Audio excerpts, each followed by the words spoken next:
Good afternoon. Thank you for joining the Northern Virginia Technology Council and Virginia Tech for our Data Science Speaker Series event. Please welcome Tom Oteki, Chairman of the Data Science Speaker Series and the Director of the Academy of Data Science at Virginia Tech. Hey, good afternoon. Thank you, Taryn. I'm delighted to welcome all 200 or so of you, including about 25 students, to today's Data Science Speaker Series event on what's next in the sports analytics revolution. We're excited to welcome our keynote speaker, Paul Sabin from ESPN, and panelists from the Washington Commanders, KenPom.com, the Miami Heat, and Amazon Web Services. But first, this series is a partnership between NVTC and Virginia Tech, my alma mater. As one of the nation's largest technology councils, NVTC continues to shape the prominence of our national capital region as a leading tech hub. NVTC serves companies from all sectors of the tech industry, from small businesses and startups to Fortune 100 tech companies, as well as service providers, academic institutions, and nonprofit organizations. NVTC's mission is to accelerate tech innovation and promote world-class workforce development to create a thriving technology ecosystem in our region. Virginia Tech is the Commonwealth's comprehensive land-grant institution that enhances the quality of life in Virginia and throughout the world. Virginia Tech pushes the boundaries of knowledge through its first-class research programs and by taking a hands-on, transdisciplinary approach to preparing its student scholars to be leaders and problem solvers.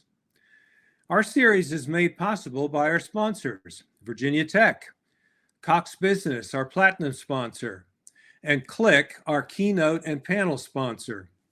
Thank you for your support, and a special thank you to the NVTC business partners and academic partners.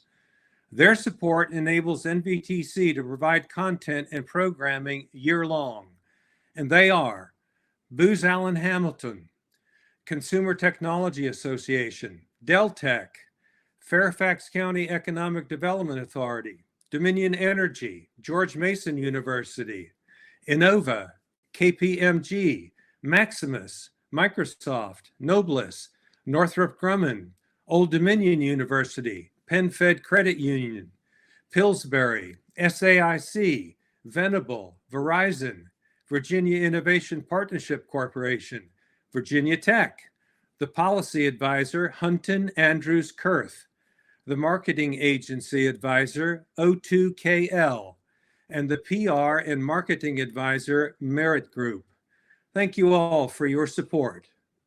Now I'd like to introduce Brendan Moran from our platinum sponsor, Cox Business. Brendan will introduce our keynote speaker. Thank you, Tom. On behalf of Cox Business, honored to be here today. Cox Business is the commercial side of Cox Communications, serves more than 400,000 small and regional businesses and organizations nationwide. Over the years, we've invested billions in building a nationwide fiber network that serves urban commerce hubs from San Diego to right here in Northern Virginia. Today, our network is powering the Internet of Things, smart cities, and edge computing in the cloud. With more than 20 years commitment to serving Virginia's business telecommunications needs, we're honored to count the tech community of Northern Virginia as our valued customers and partners. So now it is my privilege and honor to introduce our keynote speaker, Mr. Paul Sabin. Paul is a sports data scientist for ESPN. He's worked on sports analytics projects in the NBA, the NFL, college football, college basketball, and fantasy soccer. In addition, he was primarily responsible for several ESPN proprietary metrics, including the College Basketball Power Index, or BPI, the All-State Playoff Predictor, the NBA Draft Model, the CFB PlayStation Player Impact Rating, and ESPN's fantasy soccer projections, as well as contributing to ESPN's business by using statistical methods to inform programming decisions. Please welcome Paul Sabin. Hi, everyone. Thanks for having me. It's an honor to be here and to be with several people associated with Virginia Tech and Northern Virginia. DC is my home region, is where I grew up, and so I'm happy to be here. Let me just get my slides brought up here. Today, I'm going to be talking a little bit about sports analytics in general, where we are, where sports analytics has been, how we got into this place, and what's the future in sports analytics. And really, hopefully, I'll talk a little bit more about how using analytics in sports or data methods. When I say analytics, I can talk about data science methods, engineering, machine learning, computer science, things along those lines that help improve our decision-making processes, both on the playing surface and in front offices, in the media, like where I work, and other places. I just want to give a quick little background, additional background about me. Like I said, I am from the DC area. I grew up in Montgomery County, Maryland. I have 2 siblings that live in Northern Virginia currently. And I went to Virginia Tech for my PhD and been at ESPN now for a little over 6 years, working on the sports analytics team at ESPN. When I was a kid, I always loved sports. I don't remember a time which I was not into sports. I could watch 3 to 4 consecutive SportsCenter airings on a Saturday morning, showing all the highlights from the games the night before. And even though lots of the times they were just tape recorded and it was the exact same SportsCenter played hour after hour, my mom, who is not as big of a sports fan, would get very annoyed. And she would even say, haven't you already seen that highlight already 2 or 3 times this morning? And that didn't deter me from watching it again.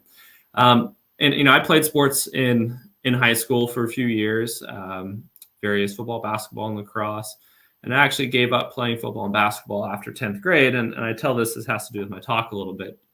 As part of a conscious decision on my part, since I was pretty sure at the time I was not Division I or better or close to Division I quality of an athlete in those sports. And so I knew the opportunities I had to go to a premier university and get a scholarship were not very good for athletics.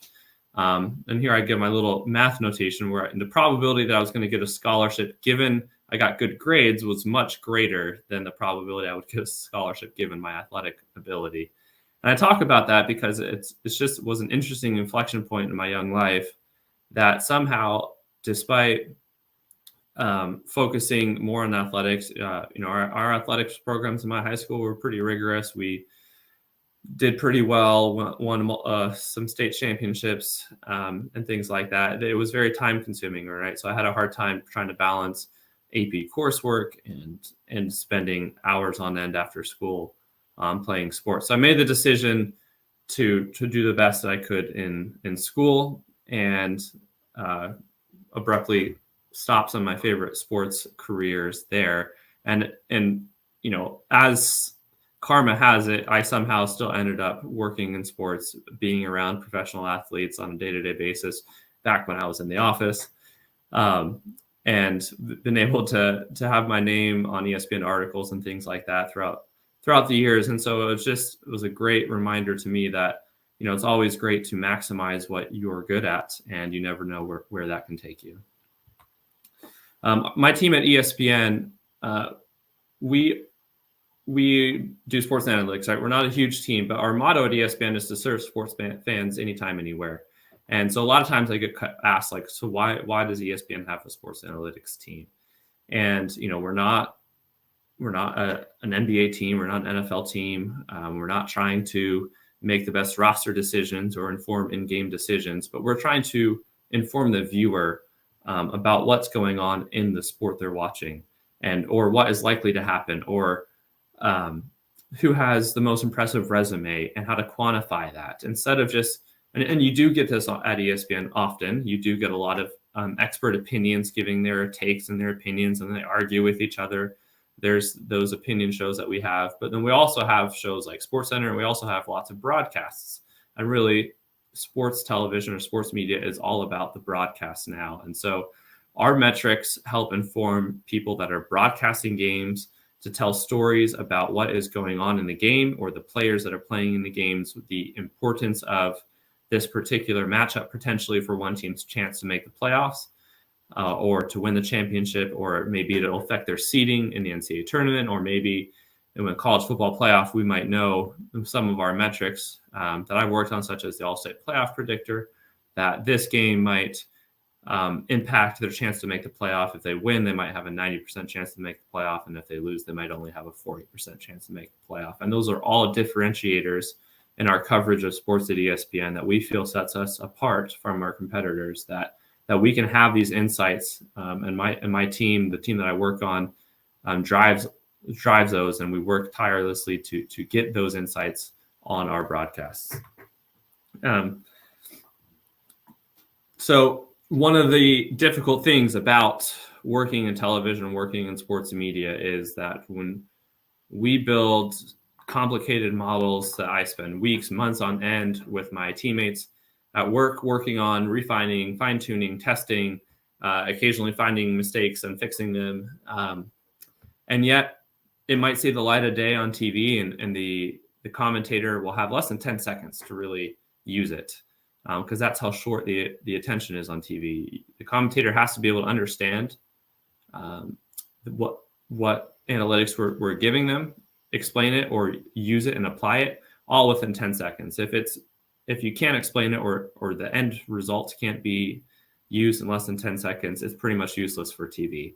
And so that is a big challenge that we face. So a lot of times we use it as a starting point, potentially for an opinion. So we might present our numbers and then ask someone's opinion if they agree or disagree. We also use our data and our metrics for digital pieces, which aren't as constrained. So if someone's writing an article about a certain team's performance across the year, or potentially, you might have seen this, if a lot of the write-ups preceding the Super Bowl, that, I think our football power index gave the Bengals less than a 1% chance to reach the Super Bowl before the season started, but they did. And so that's a little bit more long form format when we write articles on ESPN.com to explain that. And we also have one of my coworkers, Seth Walder. You can follow him on Twitter. He's our main mouthpiece of getting our analytics insights out and appearing on different shows, and also writing. And I do that to a lesser extent, and some of my teammates as well. I just want to give a few examples of video clips that you might see on ESPN showing these different things. These are not necessarily all recent. This one is from a Big 12 conference tournament game from a few years ago with the Texas Longhorns. And here is just an example of, hey, we don't even have to on TV explain the metric. If it's just a percent chance, people usually understand that concept. Now, there's a lot of things that go into that percent chance, which on TV you don't really have the benefit of being explained to you. And it's just sitting there on the lower right-hand corner of the TV. So you can take a quick look at this clip. This is a Texas-West Virginia game, and it's showing that the change in the team's chance to make the NCAA tournament given a win or a loss. And it's a 2-point game on the last possession. So that gives context to how important this moment is, not only in the game, but in the season for the Texas Longhorns.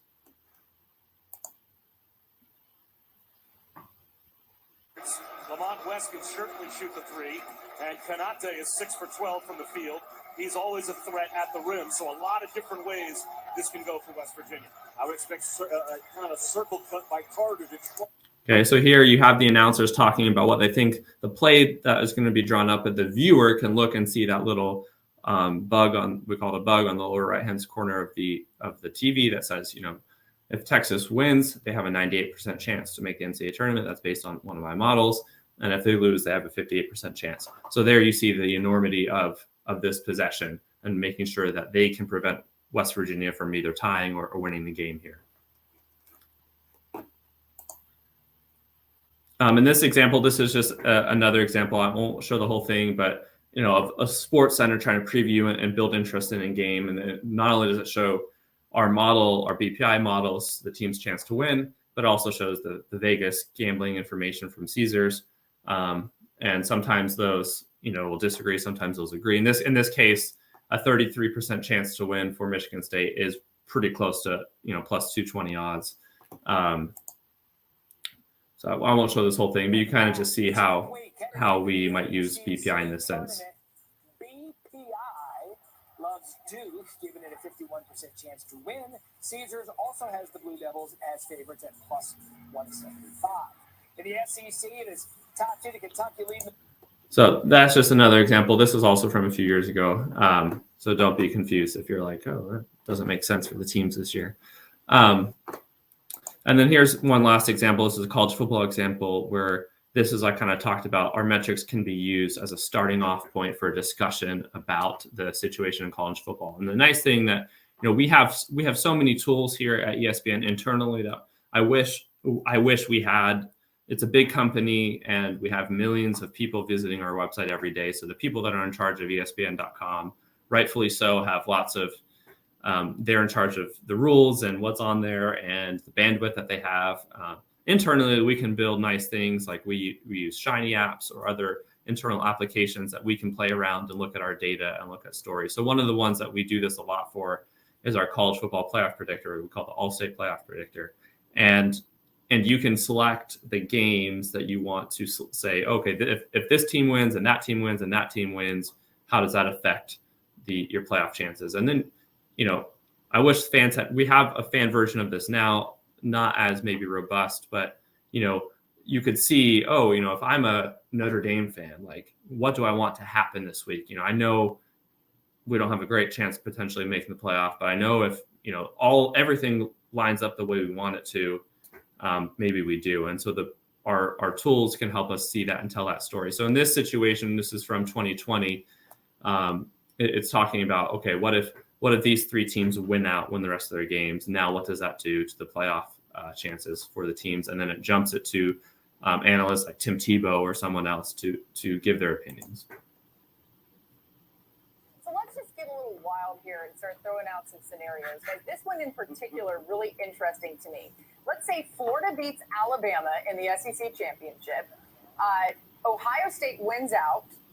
And then Clemson beats Notre Dame in the ACC championship. So that's the scenario. Here's what the All-State Playoff Predictor says about that specific scenario. Ohio State and both SEC championship game participants would have at least an 85% chance to reach the playoffs. You might see Florida and Bama in there, while Clemson's championship game win would give the Tigers a boost over Texas A&M and Notre Dame. Remember, in this scenario, A&M would have beat Florida. So it's so crazy to think about, but maybe not that crazy, right? Jordan, I'm going to start with you on this. What do you think about that specific scenario?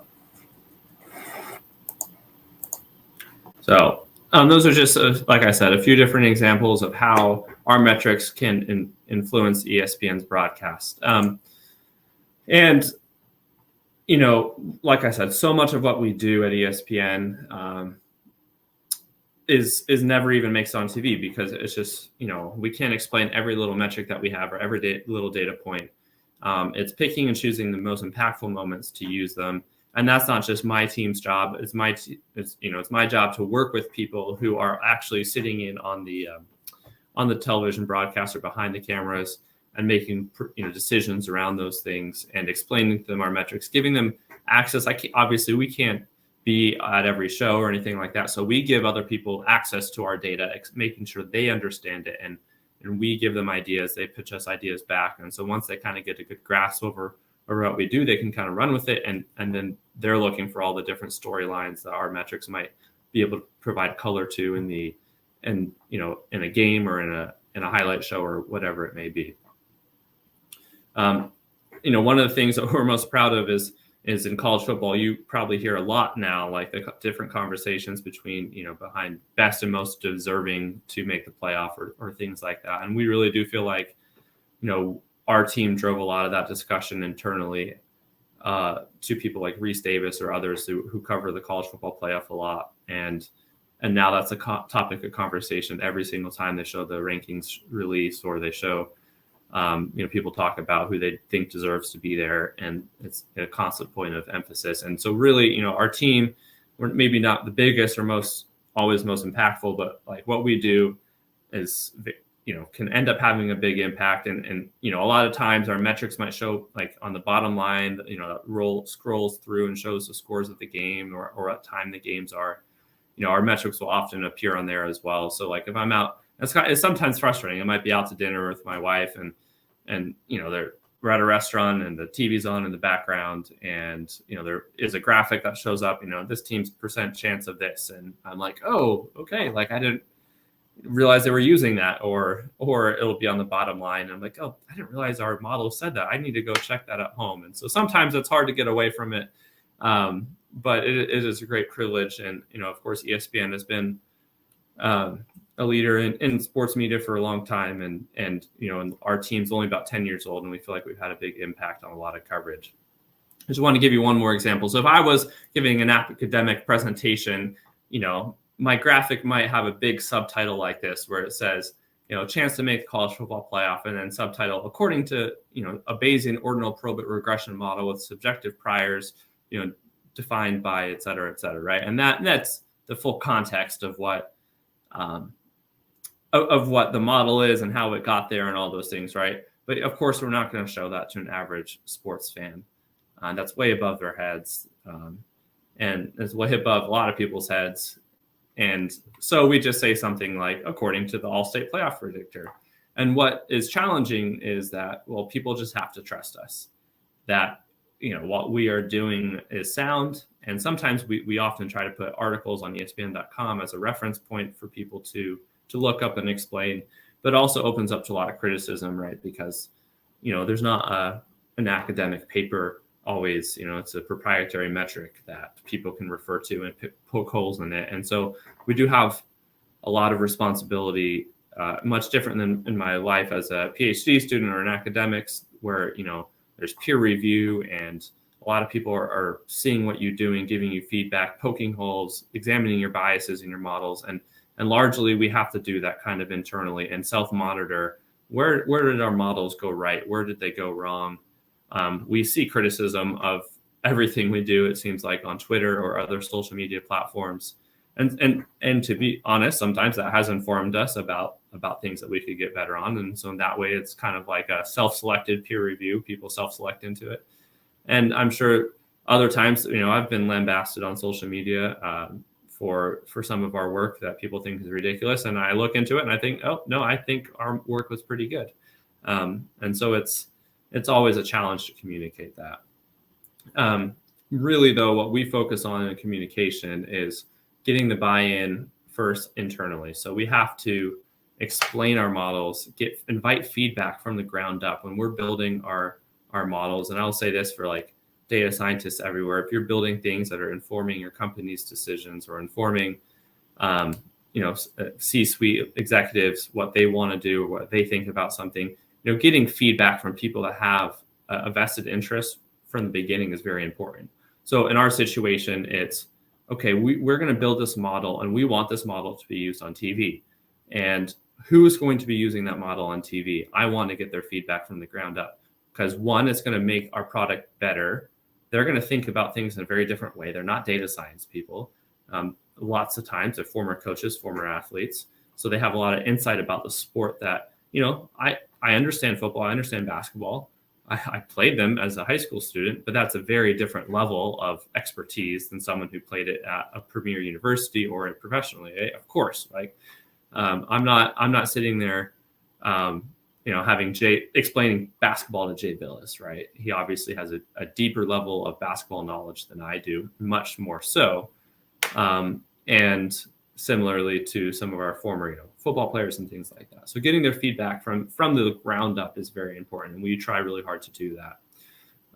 And then as they give us that feedback, they feel ownership over it. Okay. So one of the reasons why our BPI was successful when we first launched it is it actually came from Jay Billis himself. Back in the days when college basketball was all about the RPI, Jay Billis was like, we want something internal to ESPN that's better than RPI, because RPI stinks. And that's how BPI originally got developed. Of course, it's changed over the years. We've improved it. Other things like the all-state playoff predictor that I developed, I got feedback from everyone that works on the college football playoff broadcasts or the selection broadcasts. And since the data sample was so small at that time, their input actually was input into their model. I gave them blind scenarios and asked them what they think the college football playoff committee would do. And that originally helped inform the model a little bit. And so then I could go in and say, hey, not only did I get your feedback, but I your feedback directly is implemented into this model. So then if they know, like if they disagree with it later on, that they're disagreeing with themselves a little bit. Also, like I said, we also have to work to share our work online and get buy-in that way from the public as well. So we're kind of always pushing kind of a two-pronged approach to acceptance of our metrics, both internally and externally. And so that's a little bit about what I do at ESPN. I want to talk a little bit more broadly about sports analytics in general now. And I think one thing that's unique about my job in sports analytics, it's a little bit different than maybe the panelists that we're going to have, is that ESPN covers multiple sports. And so I've spent time analyzing and building models for college basketball. I've spent time building and analyzing models for college football, for the NFL, for the NBA, some soccer leagues, all sorts of things. And so there's pros and cons to my position in that way. I get exposed to a lot of things that people are doing in different sports, and I can kind of borrow and share. And I say, oh, look at what the research I saw in soccer was. Like, I wonder if I can apply that to basketball. Or look what we're doing in the NFL. Maybe we should do that with our NBA models as well. And so that's very helpful as well. But the downside is, like, I have a hard time sometimes keeping up with all the great work that's being done across the sports. We have panelists, after me that work exclusively. A couple of work exclusively for teams, or Ken Pomeroy, who works, his main product is college basketball, and he gets to probably spend a lot more time following college basketball than I do, and so he probably is much more in depth and knowledgeable maybe about what's going on in college basketball at any moment than I am. And so there's kind of the pros and cons of that. But I kind of have I feel like a good higher level view of kind of what's going on in sports analytics and the history of it and where we are in it. And I think a lot of people here are interested in potentially getting into sports analytics one day, or kind of how, data is used in sports. So currently, if I were to rank the main sports and how much they use analytics, or call it the analytics revolution, in their respective sports, I think it's hard to say that anyone is rivaling baseball. Baseball, of course, was an early adopter in analytics, but basketball is really not that far behind. And in some ways, there are things going on in the basketball arena that might be even further ahead than in baseball. And football, and the NFL especially, has made huge strides in the last 5 years. 5 years ago, you would talk about using a model to make a decision on fourth down, and people thought you were crazy, even though the math was so obvious that coaches are being inefficient in these decisions. And they still are, but much less so. And now every single team in the NFL has at least one person working on analytics problems. Some have many people working on analytics problems. And I think, and I don't know, it's hard to confirm, but the Minnesota Vikings just hired someone from the Browns, Kwesi, who really came up through the NFL as an analytics sort of specialist. And he might be the first general manager hired with a heavy analytics background. And in other sports like baseball and basketball and even hockey, you've seen general managers that have backgrounds in analytics over potentially, used to always be backgrounds in scouting or in coaching. Well, now, and across all these sports, you could potentially be a general manager if you have an analytics background, which is quite exciting for people like me who stopped playing sports after a few years in high school. But a lot of what I see in sports analytics today and over time kind of follows this cycle. So, for example, you might have a new strategy that people that are really into sports analytics, whether they work for teams or work for media companies or just are independent researchers, academics, they might do some research on something. So, for example, there's been a lot of research for a long time about fourth down aggressiveness in football and how teams historically have been very, very conservative, more than they should be, about going for it on fourth down. In basketball, the three-point shot has been around for decades, but it's only really,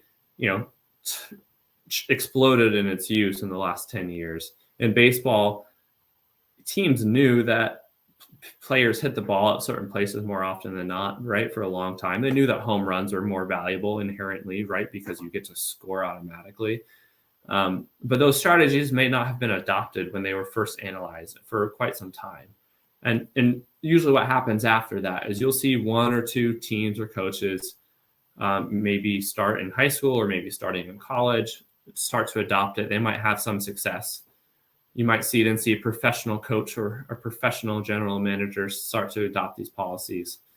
And typically what happens is when a team kind of is, I would say revolutionary. I wouldn't say revolutionary, but they're following, peer-reviewed research or following other people's research and implementing it in their sport. It's kind of like an old school versus new school battle that happens for a little bit. And it plays out either in the media or across, internally in a league. And if that new school approach, if they have this ridiculously high bar when they don't win, right? When, there's 30 plus teams in a league and most years you won't win just due to chance. When they don't win, it's usually held against them, right? And so some of the old school philosophy will say, oh, look, these failures of this team, it's just evidence that, you can't go for fourth down that much. That's just a losing strategy. Or, you can't accumulate all these draft picks, right? Like that's a losing strategy. And those are sort of, new analytics driven concepts. But then all of a sudden, as a results-based business that sports tends to be, if one of those teams that employs the strategies wins, it's like, oh, well, then it works. And so I've seen this over and over and over again across every single sport, right? And so, in baseball, it was, potentially Oakland Athletics, but they didn't win the championship. So it was like, ugh. But then the Red Sox employed a lot of analytic strategies and they broke their curse. Or in football, teams, it didn't really work. But then the Eagles were really aggressive and won the Super Bowl beating Tom Brady. And then all of a sudden, oh, look, going for it on fourth down is not so bad. And you see this over and over again. Or, oh, look, only shooting 3-pointers and layups doesn't work in basketball. But then the Golden State Warriors win and have a dynasty doing it. And it's like, oh, okay, well, maybe that is an okay strategy after all. And I think part of the reason why this is so hard for people in sports to adopt is that really, sports is really emotional, right? Fandom is short, or fan is short for fanatic. And so we're really, really held on to our long held beliefs. I was a huge fan as a kid. I watched SportsCenter for 3 to 4 hours every Saturday morning. A lot of these old cliches were ingrained in my mind. And so I understand how it might be hard to let go of some of them as well. Decision makers also typically, they work their way up through a system. It's not like they just hire a head coach to a professional team who doesn't have experience being an assistant head coach to a head coach who's been around longer or is usually older than them. And so they have sort of that training from an old school regime that could be hard to let go of. Their mentors, the people they looked up to, saw the game a certain way. And so it's kind of hard to try something new. And one thing that really, I think, hinders sports in innovation and adoption is that there's really it's not a startup environment, right? Most of these leagues are closed leagues. You can't just, take a startup and try to win with a new aggressive way, right? And so there really isn't the disincentive or the incentive to really innovate as much as you might see in the open market or in business. There's some exceptions to that, like, European soccer has a relegation system. And so teams that are in the second level might be able to take more chances like that. But the rich clubs have so much more money than everyone else. What's the marginal benefits of maybe being a little smarter in analytics are dwarfed by the fact that they have, orders of magnitude more money, and they don't need to maybe squeeze every little efficiency out of their strategy when they know that they can just go buy the best players. But I also think a big hindrance is just communication. I think people talk a lot over each other in the sports analytics space or in the sports space with the traditional viewpoints and maybe the newer viewpoints. And I think it's also hindered by the fact that a lot of times people that are into data and data science, computer science, statistics, things like that, are using a different part of their brain normally than what people use when they communicate. And so that communication skill is very difficult. And so when you're trying to introduce and convince people that what you're doing is going to help them win, or maybe changing the strategy based on a data approach, that's often not the strength of the people doing that analysis. And so that can be a challenge as well. I like this quote from Hamilton. My daughter's a big Hamilton fan. And so this is George Washington telling Hamilton after the Revolutionary War that, winning is easy and governing is harder. But I think in sports analytics, it's really that the modeling part is easy. It's the communication that is a lot harder.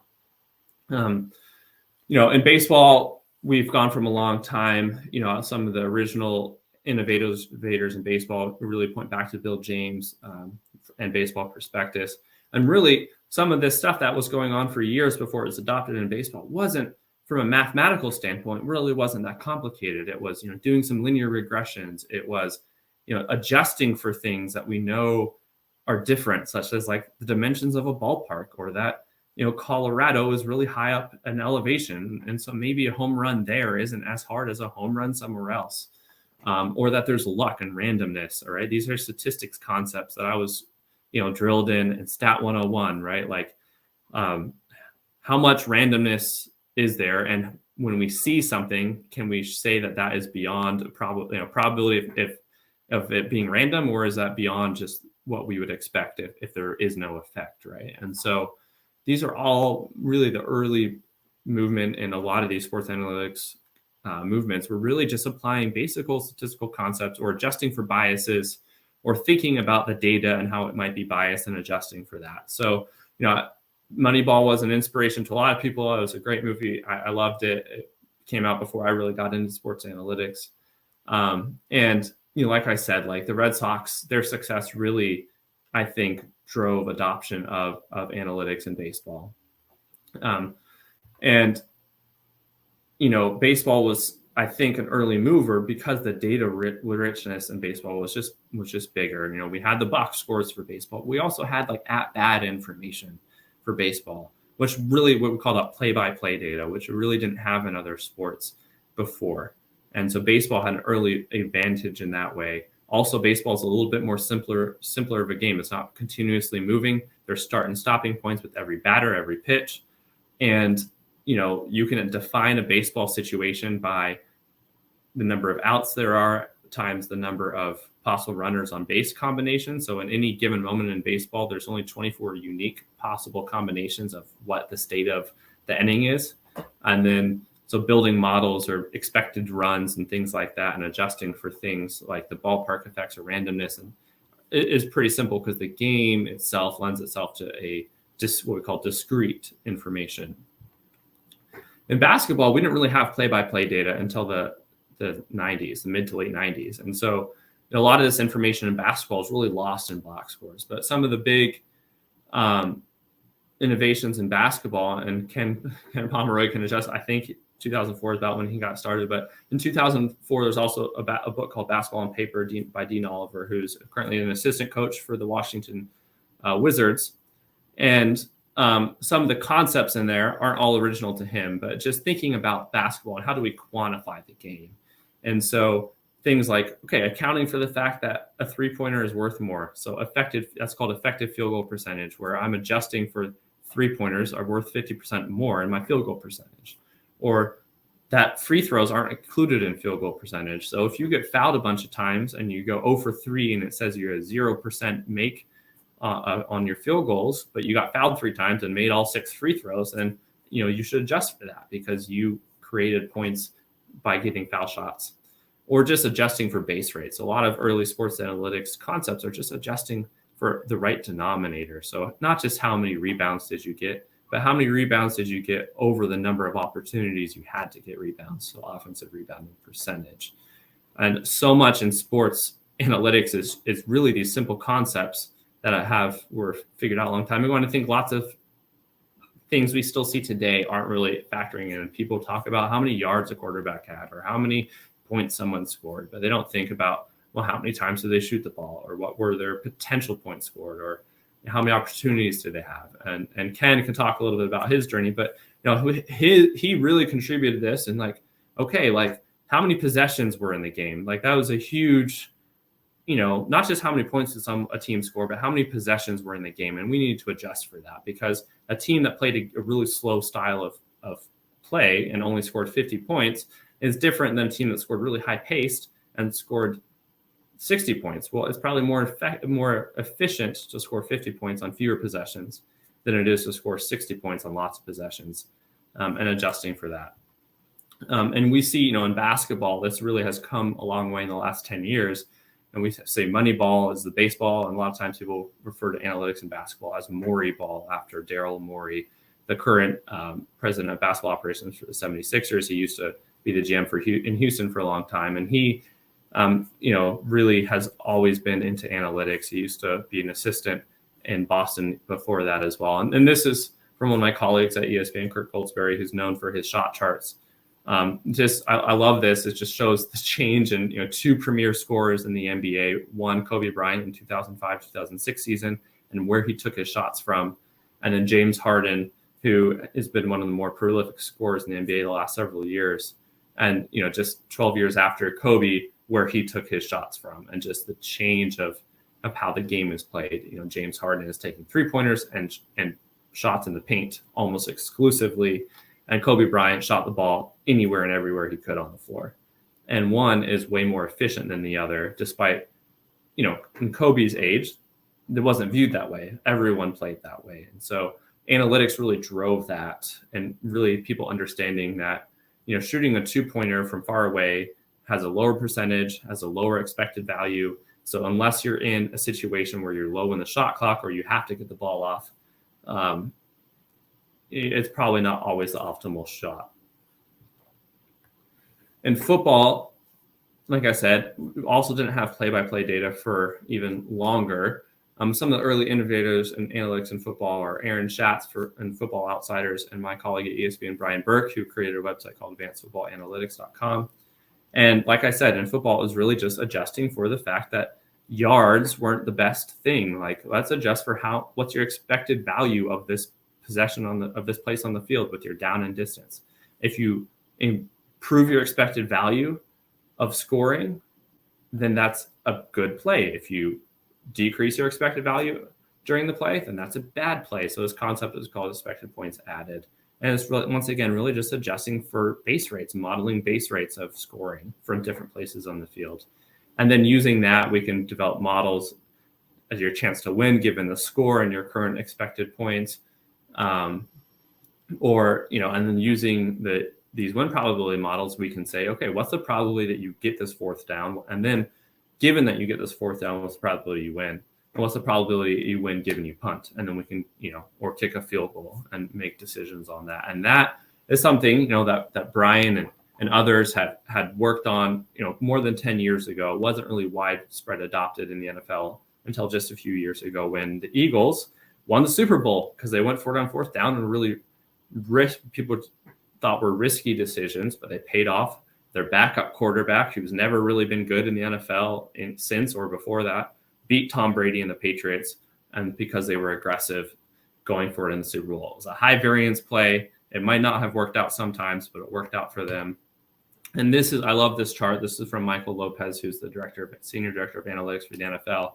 And if you just look, it's the 2018 Super Bowl that this happened, which was the 2000 season. So if you look at the rates at which teams went for it on 4th down, you can see, okay, maybe a slight uptick in 4th and 1 from 2011 to 2017.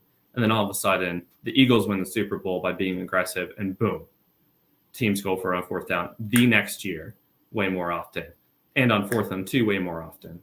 And so you'll see how just you not see this chart. All right. I'm showing it. All right. Well, if you can't see the chart, I don't know why it's not showing up. It's showing up on my screen. But at which teams went for on 4th down went from about 40% to close to 60% in just that 1 year on 4th and 1.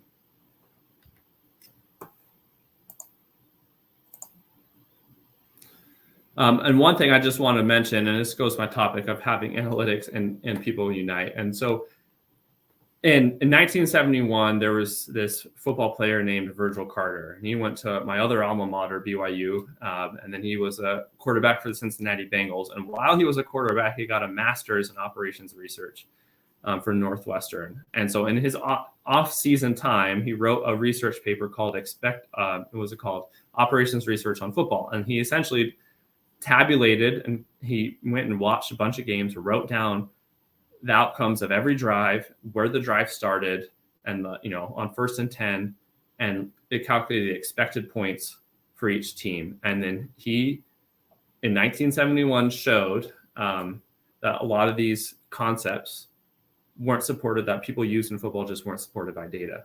This wasn't used for over 35 years. It was just completely ignored until people like Brian Burke and others started revisiting some of these concepts.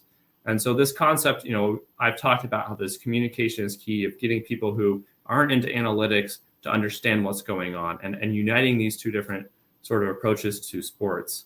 You know, Virgil Carter was a pioneer, and I always throw his name out there because it really was like Bill James, you know, who was this baseball pioneer, but he didn't play professional baseball. Well, in football, we actually had this 50 years ago. We had a quarterback who played in the NFL, won, you know, not a lot. He played for a few seasons, and his offensive coordinator at the time was this guy by the name of Bill Walsh, who ended up revolutionizing NFL offenses in the passing game. And so here he is, you know, uniting these analytics concepts with being a professional athlete himself. And I really think that is the key to where we are now and we're going to be in sports analytics going forward, is getting that mutual understanding, the people that work in analytics understanding the tape and the scouting better. A lot of times people just think that they can crunch numbers, but they don't have to know the subject matter as well. It's one thing to understand the rules of football, the rules of basketball, but if a coach is like, well, I want to know if this play is effective, and what can you tell me about that, you know, besides just averaging the points scored for that play or something. Understanding why a coach thinks that he should run the pick and roll here versus not, or why a coach thinks that this spread offense concept is better, or why this blocking scheme is zone blocking scheme is important in football, and having that understanding. And I think two great examples of this happening right now come in football. Coaches for the Chargers and the Ravens, John Harbaugh and Brandon Staley, several times, I don't have the clips, but several times this last season during the season, they were criticized for making decisions and being aggressive on fourth down decisions. And often, a few times, it didn't work out for them. And so they got a lot of blame for not winning a couple games because they went for it on fourth down and it didn't work out.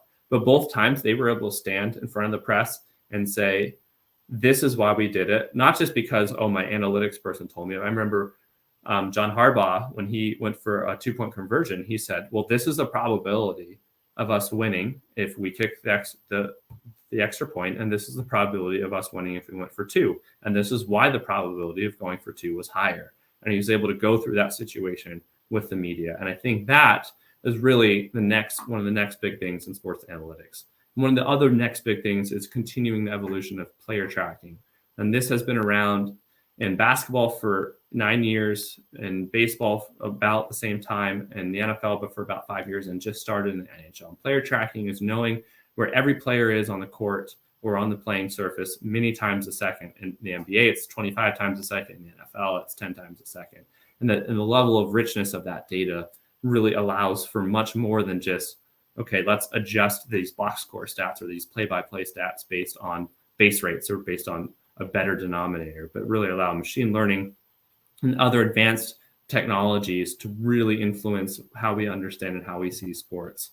So here's an example of, you know, just how we can view player tracking. So here is one of the touchdowns from the Super Bowl this last Sunday. And so on the left, you can see just as like a chart where everyone is on the field, the routes that they run, and you can kind of view the game in that way. And on the right, you can actually sync it with the video itself. So, you know, this is just really short, but for a coach, this is key to be able to see these things in both directions. And also for someone like me who's in analytics, you can use that to fine tune your models and look at football in a new way and sync it and say, is my model doing what I think it's doing? And look at the video and have a human have correction and look, okay, my model says I can highlight this player. I think he's winning his block right now. That's what my model is telling me on the dots.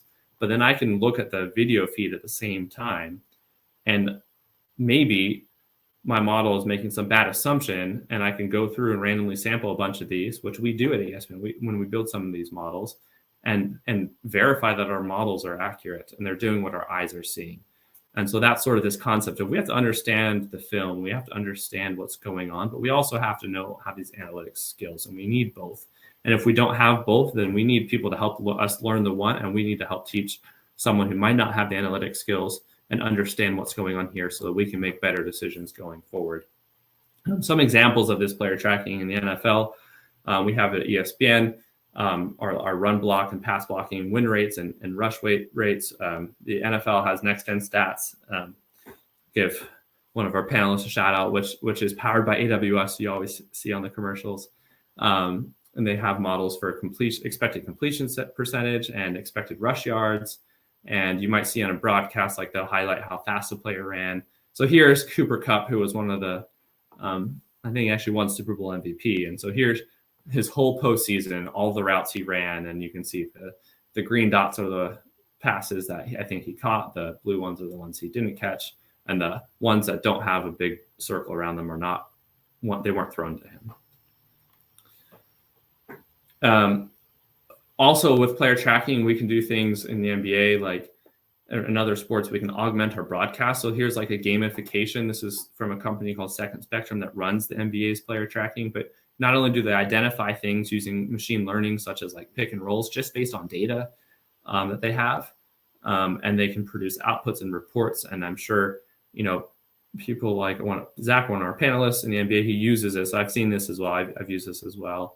To do a lot of research on how, and the coaches might use this a lot of research on how to do things, but they also can use some of this technology to improve our second screen experiences in broadcast. So you can see here, they can make a real broadcast in slightly delayed time currently, look like it's a video game. And that might be appealing to younger audiences or other audiences, or for me who played NBA Jam as a kid, seeing the hoops burst into flames is super exciting. So here's just a quick, and they also can show the stats on top of the players as they're playing. So Brandon Ingram on the drive, 100%. He's heating up. He's heating up. He is heating up. And we're going to see right here is the slash, the pin, the extra pass.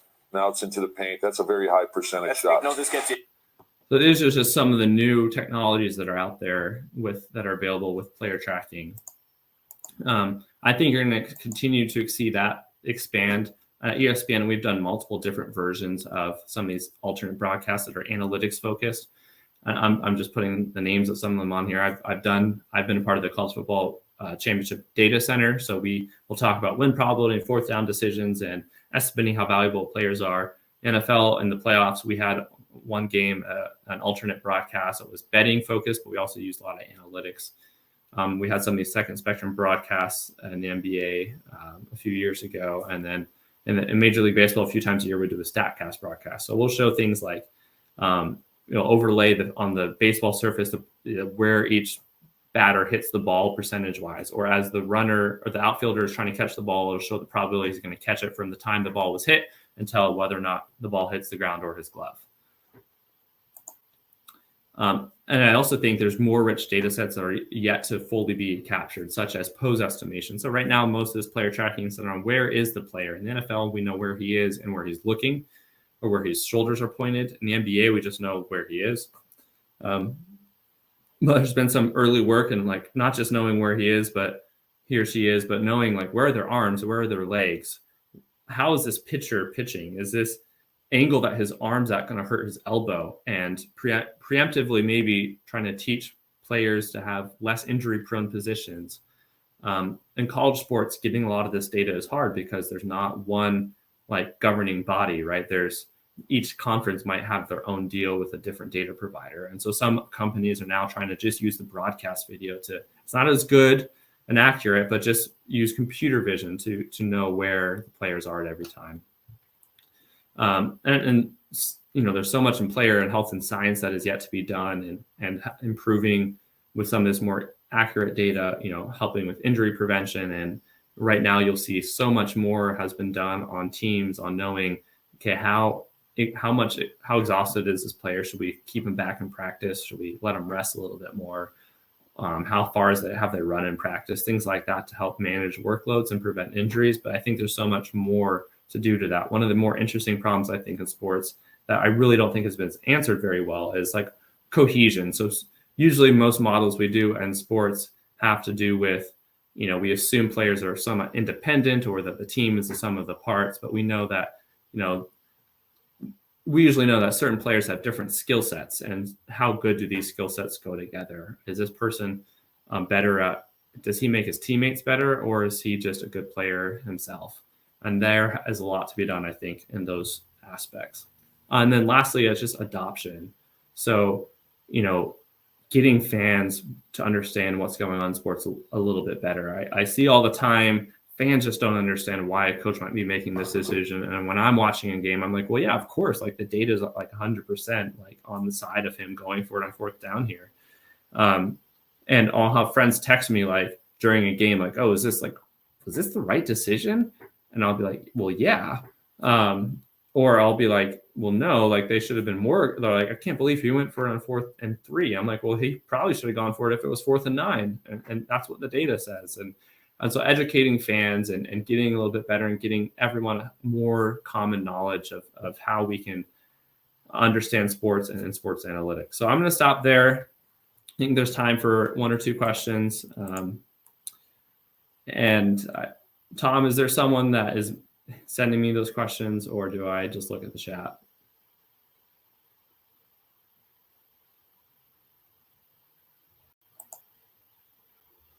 All right, so I have one here.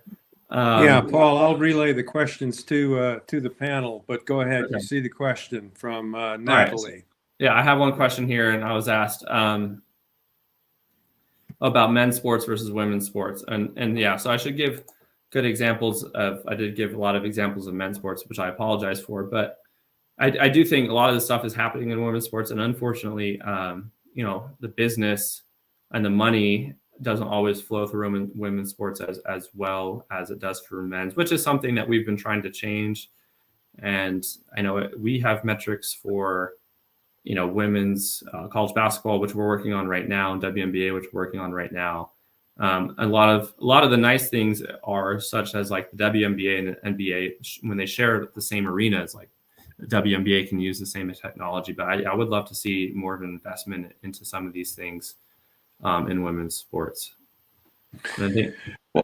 Why don't we move to the panel, Paul, and I'll relay questions. And for the audience, use the Q&A, and I'll try and relay questions. But we've got a great lineup of panelists here are going to have a great conversation with you. So who's on the panel? Christian Matthews. Christian Matthews is the Vice President for Strategy and Sponsorship at the newly renamed Washington Commanders of the NFL. He's tasked with driving revenue growth and recently conceptualized, negotiated, planned, sold, and executed the first ever use of Amazon Web Services next-gen stats from the NFL for use in a team-controlled broadcast with NBC Sports Washington to unlock the future use of sports betting integrations. Another panelist, Ken Pomeroy, a Hokie, has worked in basketball for 15 years. Paul mentioned him along the way. He provides analytics for college basketball teams through his website, kenpom.com. He's also been consulting for college and NBA teams since 2003. He developed the Pomeroy college basketball ratings, an algorithm to predict success of teams using multiple sets of data from every team in the nation. His work has been used by coaches, media, and fans, and his ratings have been used by the NCAA's basketball committee to help select teams for its postseason tournament since 2016. Up next, Zach Robertson, another Hokie. He joined the Miami Heat in 2018 and is currently in his first season as the Director of Basketball Analytics and Research. Zach and his team work to perform research and develop analytics tools that serve all areas of the Miami Heat basketball operations. Last but not least, our moderator is Tanya Coutre, yet another Hokie. Tanya is an analytics strategist at Amazon Web Services. In that role, she works with corporations to accelerate their journey in becoming data-driven achieving measurable business outcomes from data and analytics. This includes working with the NFL and Major League Baseball teams as they look to enhance the fan experience, grow sales and revenue, improve operations, and enhance sustainability. Paul, thanks for a really great talk. Very interesting. Tanya, the panel is yours. Awesome. Well, thank you. And yeah, Paul, really enjoyed your talk. Thank you so much. I am so very excited to be here with this amazing group of individuals. You've just heard their intros. Each one of the people on this panel has notoriety in the sports world. So I know we were all really excited to talk to each other as well. Paul, you just heard from the wizard behind the ESPN stats, Ken of the legendary KenPom.com, everything college basketball, Zach, data scientist, integral to the Miami Heat organization, and Christian, all things strategy, sponsorship, and business side of sports. And yes, that is also with the name and rebranding of the Washington Commanders. Congrats on that amazing effort come to fruition. I know many of us that are, as our home team, we're really excited to see that. So thank you.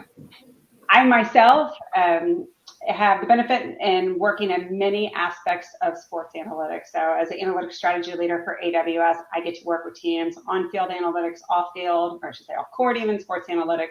We're going to cover many of those aspects today with the experts that we have. So I will jump right into it. We heard a lot from Paul around, considerations of player and team performance.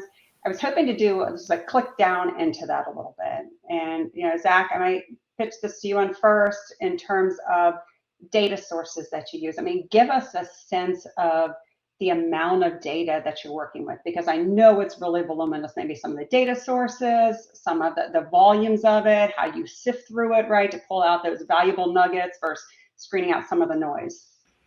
Sure. Paul got into it a little bit. We have the traditional box score that we've had in the NBA for decades and decades now, but really the most exciting revolution in basketball analytics in recent years has been that second spectrum tracking data. So we're getting 25 observations per second per player. So, over the course of a season, that results in billions of rows of data. And that's not even including the layer of what they call markings that sit on top of that data that label, well, this was a pick and roll, this was a drive, the defender dropped in this pick and roll versus blitzing the ball handler, etc. So the way you sift through that is to not sift through that, because just blindly sifting through data at that volume will pretty much never lead you anywhere. And that just speaks to the added value of the subject matter expertise. So whether it's seeking out that expertise from the coaching staff or scouting staff or front office and learning what they're seeing and trying to see if we can translate their basketball problems into math problems and translate those back into basketball solutions, or the value of being on the analytics team and developing subject matter expertise yourself to be able to ask the right questions, to dive into the data, and then sort of independently deliver an interesting conclusion to the coaching staff. Ken, I know that you're deep into the data as well too. Kind of similar experience. So you have thoughts there as well? Yeah, the main contrast in my work, mostly at the college level, is that, as Paul mentioned as well, like the data at the college level is less sophisticated than it is at the professional level, and it's just less organized. Like the NBA level, a lot of the data is provided by the league in a very neat format for you, and at the college level, that's not the case. There's really no organized effort by the NCAA to distribute data in a way that is nice and clean for end users. So you have some intermediaries that help do that, but even they're not perfect at it. So it makes it a little more challenging. But yeah, the college level, we're mostly limited. We're limited to box score data. Play-by-play data is getting a little bit more descriptive than it used to be, and the format has definitely become more standardized over the last 15 years that I've been working in the field. But for the most part, folks at the college level are pretty envious of what's available at the NBA level to derive insights about the game. Yeah. As someone very reliant on KenPom's own website for my own college basketball data consumption, I also understand the college basketball difficulties. Hey, Paul had mentioned a bit and how analytics has changed sports, right? Where we've seen examples where it's changed the play of the game from more dunks, more 3-pointers, going for it on 4th downs, 2-point conversions. I'm sure there's many others. Any examples, those examples that you've seen, but also, the adoption of analytics and performance, has that, from a fan perspective, do you feel that it's shifted the strategy in sports too much? Is it about right? Is the analytics informing it? How do you feel about that, or what do you hear from fans in terms of, how the analytics has shifted the strategy in sports? And that's to anyone. Yeah, I mean, I'll speak. I don't think Zach's going to critique the NBA at all since he works there. But I think it's a mixed bag. I think and a lot you hear a lot of people in baseball, saying, "Oh, the game's gotten so boring because it's home runs, strikeouts, and that's it." And they shift and they know where the ball's going to get hit, and then they throw the guy out. And so unless you hit a home run, right, like there's nothing going on. So there's that criticism of baseball. I in basketball, I think the threes and dunks is a mixed bag. I think sometimes, it's like, oh, here's another 3-pointer. But, I think some people enjoy that. Some people don't. And I do think in football, though, that it has made the game more exciting. Like, no one wants to see punts. That's not an exciting part of the game. So, like, the fewer punts that there are now because there are more people going for it, I think has made football more exciting personally. Yeah, I think people are, regardless of what sport you're a fan of, they're always kind of grounded to like what the sport looked like when they grew up, and that is what they call normal. Like I think if baseball had always been a game where there were a lot of home runs hit and a lot of strikeouts and not many stolen bases, like nobody would really think anything of how it's being played today. But because they grew up in a time where maybe there were fewer home runs and more just kind of action plays, doubles, triples, stolen bases, whatever. They get frustrated at the way the game has changed. But I feel that way about basketball because to me, like watching a game where like there's a lot of like you watch the NBA now and there's just like to me there's so much more ball movement than there was when I was growing up in the half court, and the shooting's so much better. And when I see teams rip 3 or 4 possessions in a row where they're making 3-pointers, like that's pretty exciting to me. Like I don't know why people would criticize that, but there's always the complaint, well, there's not enough defense or whatever, and to some extent, people are just going to complain. But I think for the most part in basketball, the analytics has driven the game to a better place. Partly, I don't even know if it's the analytics. It's as much as just the players like getting better and having more diverse skill sets than they did 20 years ago. And that allows like the analytics to be used in a way that makes the game more interesting to me. Let me flip it on you too. I mean, since you are deep into the analytics on the sports, anything that you hope would change in terms of sports that the analytics suggest should happen, but maybe it hasn't, rules or such? A little fun with this one. What would you like to see change? Anyone? Go ahead, Ken. Well, I mean, the one issue in basketball that I think anybody that's watched a basketball game will relate to is that the end game, especially in college basketball, is kind of a mess. Like as replay review has become more prevalent, the last minute of close games tends to be less about like free flowing action and more about stoppages, replay reviews, and a lot of fouls.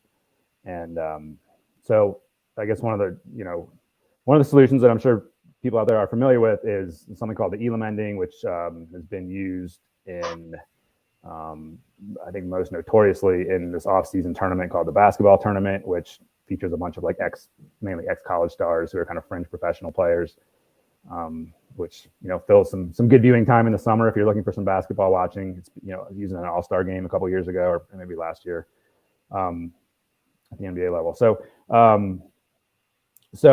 that's something that I would love to see experimented with more at the college level in like meaningful games. We don't just have the NCAA tournament. We have these other kind of postseason tournaments for teams that don't make the NCAA tournament. It's a great place to experiment with rules. And I'm not saying that I fully embrace this approach because I like kind of having the countdown clock and buzzer beaters and things like that. But given the direction of kind of how technology has changed the nature of the end game in the sport, I think the Elam ending is a solution certainly worth experimenting a little bit more seriously with. Yeah, I think I agree. I love the Elam ending, but Most professional sports in America struggle with the disincentive to win when you're not very good. And so, this is NBA has a lottery to help, you don't get guaranteed the first draft pick if you are the worst team. You still have to have some lucks. And they've even made it more, more, I should say, random, more uniform in their lottery in recent years. Like I mentioned, European soccer has it solved because they have relegation, and that's never going to happen in American professional sports because the business, no owner is going to vote to be demoted with their club if they don't perform well one year. But I'd love to have creative ways to somehow solve that. I think people have talked about it for a long time, but it is for the most part, it is the right strategy. If you are an average or less than average team, you don't have much of a chance to win, and your best chance to win in future years is going to be getting lucky in the draft, and you get luckier in the draft when you have better draft picks. And so, whether it's some people want just a free agent system instead of a draft or other things like that, but I think there's strategies that leagues could take potentially to disincentivize tanking, although it's not always so explicit, but teams aren't always trying it hard when they're kind of stuck in the middle there. So I think another fun one that comes to mind is the transition take foul, or the Euro foul, as folks call it. And that's one where there's always this discussion around, does analytics make the games more or less fun? And there's no real answer to that. We use analysis to recommend a strategy, and then the strategy might be more fun, it might not be. I think dunks and threes are fun. I think you could argue that maybe some of the things that happen in baseball are less fun. But whether you're an analyst or a traditional basketball fan, I think those transition take fouls that stop some of the most exciting plays in the game are not exactly what you want to see. But it's teams and players' jobs to be as competitive as possible within the constraints of the rules, but then the league's job to maximize the entertainment value of the product. So that's one where I think maybe analysis has led teams to a strategy that is very effective, but that everybody is kind of bummed out when players actually exercise that strategy. So that's one that I'd like to see change, sort of as the other side of the coin of analysis has recommended the strategy that I don't particularly enjoy. Yeah. I would love to see in any sport that there's like a penalty or a foul shot or anything that you have to shoot the ball with the same player and where they were fouled. So you foul someone on the dunk, like they just can lay it up or dunk it, and they could just have a dunk contest, sort of, show off windmill dunk if they want. If they're fouled on a layup, or fouled on a 3-point shot, you just get to shoot a 3-pointer with no one on you or something. I don't think it should be and in soccer similarly, if you get fouled instead of a penalty kick and you're like within 2 meters of the goal, let you shoot it from 2 meters in front of the goalie, and we'll see how much teams are being as aggressive right next to the goalie with the fear of Messi drilling one in their goalie's face or something. So I think that would be a lot more fun. It would make it much more interesting for sure. Hey, I see questions that are coming in, and I'll try to work them in as we go through without interrupting the flow too much, but I encourage you all to, if you see the questions, and want to address part of them when you're talking through. I do have one, Ken, it's for you, about the unluckiest teams rating, how you came up with that, and does the NCAA use this? And it's been noted that Virginia Tech is near the bottom of this list, unfortunately. Also, does the NCAA and Hoops ever go back to evaluate the seeding? So tell us about the unluckiest teams rating. Sure. Yeah. People kind of like that for some reason, but it's something that Paul actually mentioned Dean Oliver in his talk, and he was very influential in me starting my site. And it's a measure that he came up with, basically, which it's a formula to compute it is a little complex, but basically it just measures how you perform in close games. So if you the idea being that games that come down to the last possession or two are not entirely in the control of one team or the other. Even if you're a great team playing a poor team, they're just things outside of your control that can influence the outcome of that game. Most obviously, I would say officiating, but they're just, all sorts of like weird things that can happen at the end of a game in terms of bad bounces or whatever. You can execute a play great and just not make a shot, or you can execute a play great and the other team can execute their defense great and, defend you well or whatever. So that's what luck comes down to. And so the reason Virginia Tech is ranked poorly in that is that they've generally like not done well in close games. When they win, it's by a lot. And when they lose, it's by a little. And that's usually like a sign going forward. Like that luck usually evens out, or doesn't usually even out, but going forward, there shouldn't be any like predictive part of luck. So if you've been unlucky in the past, it doesn't mean you're gonna be unlucky in the future. So theoretically, Virginia Tech is just as likely to win close games as anybody else going forward. As far as the seedings go, so the NCAA doesn't use that in their selection process. And to my knowledge, they don't review their seedings in the past or anything like that. I mean, they're not seeding necessarily. They don't really know this, but in reality, they're not seeding trying to predict who's going to win the tournament. They're seeding based on who's had the best season, and that's not exactly the same thing. So there's nothing really to evaluate there. Like they're just, in their mind, they've kind of done the best job they can with the data they have going into the tournament, and then whatever happens in the tournament is just kind of independent of their work, and there's always going to be upsets, and so they do not. There's no real way for them to evaluate their seeding, I guess is the best way to put it. Okay. Thank you.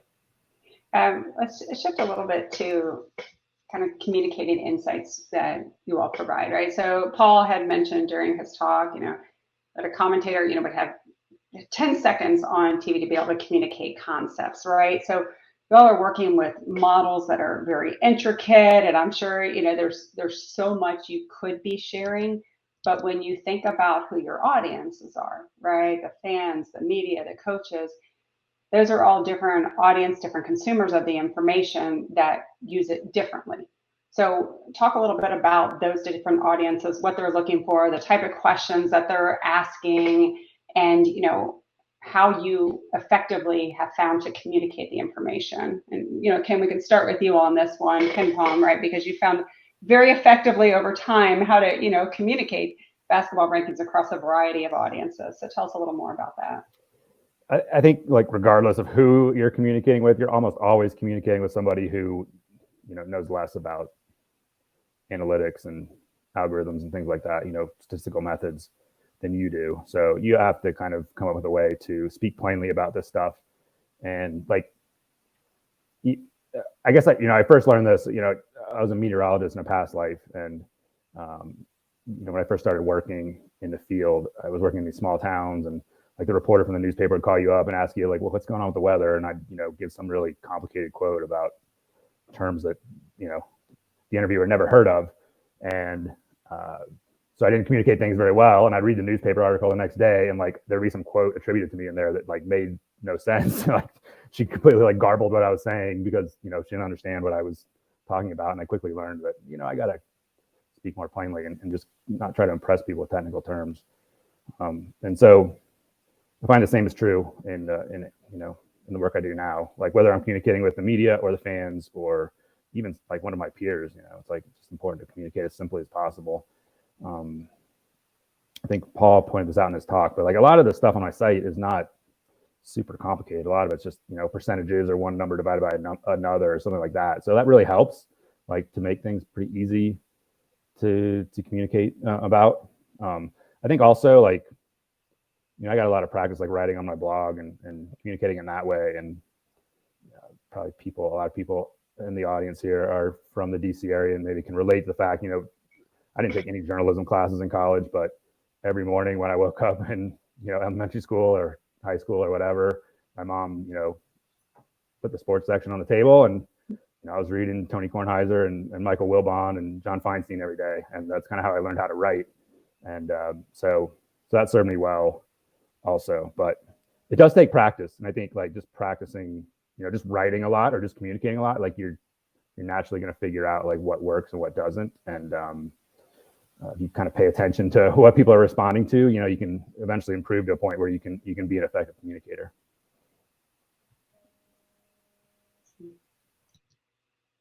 How about the analytics aspect? And of course, these are open to any of you, that if you because a lot of us will develop models and look at the algorithms and okay, and then the number comes out, you're like, well, that doesn't quite feel right in terms of what the model is saying. So is there an art part of it? You're feeling based on what you're watching that helps to inform your predictions and or refining any models.